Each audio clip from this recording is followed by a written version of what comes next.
Hey everybody and welcome to the channel. My name is Ash and today I'm doing a quick review for Dance of Death, Lac Fey. Let's take a look, shall we?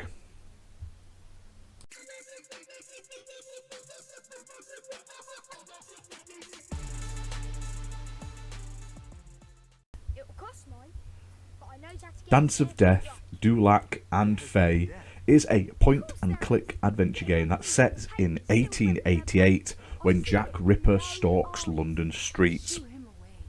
This game mixes Arthurian sort of legend with the Jack the Ripper mythos, and you play as immortal Sir Lancelot du Lac and Morgana Le Fay, who is trapped in a dog form, on a quest obviously to stop history's most infamous murderer and save the city.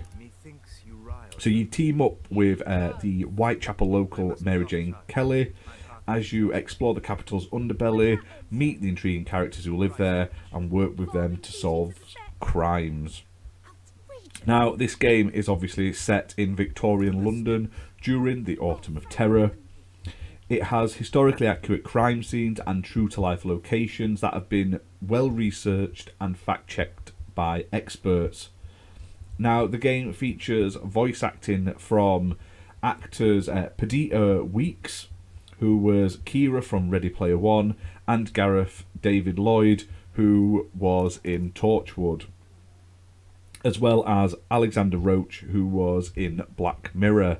Now, the story of this game is written by Philip Huxley, who did Batman Arkham Knight as well as Battlefield, and also BAFTA Breakthrough Brit winner Jessica Saunders. So it's got a lot of talent in this game. Like I say, it's fully voice acted. It's got well-known sort of actors doing the voice acting. It's won a variety of awards, and it's set in a very historically accurate London. So, what did I think of this game? Honestly, it's two sides of a coin, this game. It's got great voice acting. All the roles are played really well. The main actors and actresses do a fantastic job with their voices. All of the side characters and stuff have voices when you're talking to them. And the environments look great. Like I say, they're very historically accurate. They look fantastic. And I do like how it's mixed Arthurian legend and sort of Jack the Ripper. I would never have thought of it myself, but there you have it. Now, gameplay-wise, this is where it's a bit hit and miss. Now, you can switch between both Lancelot and Morgana Le Fay by pressing a button. Now, she has the ability, obviously being a dog, of being able to talk to animals. So when you're doing your investigations, not only can you talk to the humans, but you can also talk to the local wildlife as well. Like this section we have to talk to a horse right at the beginning of the game, and then you can even interact with like birds and stuff around the environment as well. Now, there's collectibles to find. There's a semi-decent story under here as well. I wouldn't say it's fantastic or anything like that, but it's interesting enough. It's a weird one. I went into this without really knowing what was going on, and I was like, why is this dog talking and stuff like that? And I didn't click who it was, Lancelot and Morgana, when I first started playing, because I'd not expected that to be the type of game. It didn't look like they were going to be in it. It looked like it was like a London sort of murder sort of mystery style game. Now, it is a really cool point and click game. It's nice to have like a bigger point and click game with all the animations and stuff like that. There is some jank to it though. Like, while the environments look right, the characters just look a bit freaky. Like, you can see on the screen now, they aren't the best in graphics. It's nice that all the voices and the faces move and stuff like that, but that dog is just creepy looking. You can't deny that it doesn't. That you'll have nightmares of that dog's face in your dreams. Now, also movement.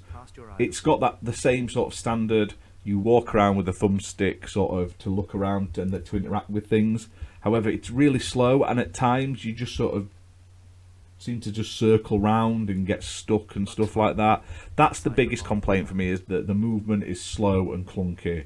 Now once you get into it and you start interacting with the environment and stuff like that, and you have the murder scenes to investigate, and you have to switch between the characters to investigate different things because they've both got their own abilities and stuff, like being able to find and investigate things, that's really cool. It's got load of interactive sections, like where you're reading items and notes and letters and newspapers and all that. They've done a fantastic job there, and it doesn't shy away from the gore either. Like I say, right at the beginning of the game, you straight away, someone's been sort of murdered and it's quite gory, so it doesn't shy away from it. It doesn't like hide it, which I'm grateful for. So it's a two-sided coin. It isn't the worst game I've ever played in terms of like the story and everything. That's quite good, but just there's a bit of jank and clunk in its control scheme, and the UI isn't. I don't think the UI is that great. There's lots of pop-ups on the screen telling you what you've got to do, and then like when you're reading stuff, as you can see on the screen right now, the text is all right at the bottom instead of, in my opinion, it should be overlaid over the item when you're reading it, basically. But other than that, like I say, the characters, there's tons of different characters. Weirdly though, at times there's 2D characters and 3D characters in the same room, which is weird. I don't understand why. Probably a budget thing. It's cheaper to do 2D characters, but it did stand out to me. And I believe this game was crowdfunded, so that makes sense. Obviously they've done the best with what they had. But like I say, some of the characters are in 3D, some of them are in 2D, and that's a bit odd in my sense. But the actual point and click adventure gameplay and the story and stuff like that and the investigations are really, really good, and that's what you want this game to be, and you want to play it for, not the sort of the clunky controls you expect in a game of this type. I just wish there was like a push the button to sort of jog. That would have made the game so much easier, because at times you're just sort of meandering along at like a snail's pace back and forth, especially when you're going to places you've already been, and it just needs that like run button as such. Dance of Death, Du Lac Fey was released onto the Xbox Store on the 27th of the 1st, 2023. Previously been available on PC, and it's available on PlayStation as well. Priced at a reasonable price of £12.49 for the amount of content and time you're going to get from the story. I highly recommend it.